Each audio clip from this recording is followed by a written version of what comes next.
Rhett, here's your 347 small block Ford. Here's the this combination of the brass gasket, the yellow block mechanical line, follow the carburetor, MSD Pro Billet, got the brown hydraulic roller, the Moroso front sump oil pan on it. We'll go in there and make a run, see what it does. Stay tuned.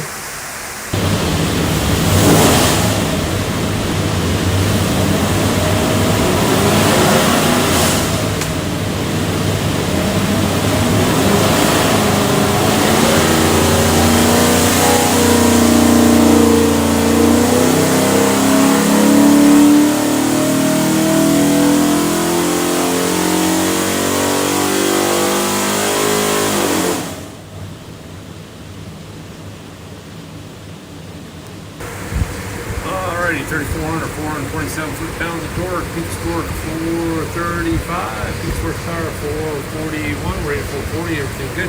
Pull pipes back, make sure it's good and clean for you. Show you a couple things here. See where you can find this thing looks like a credit card. It's a USB card. It's full of technical information. On the engine will be this tab. It will have your engine number from owner spec. You need something from us. That engine number is the easiest way to look you up. Flip it over. It's got a QR code. That will take you to some more tech stuff. Have a great day.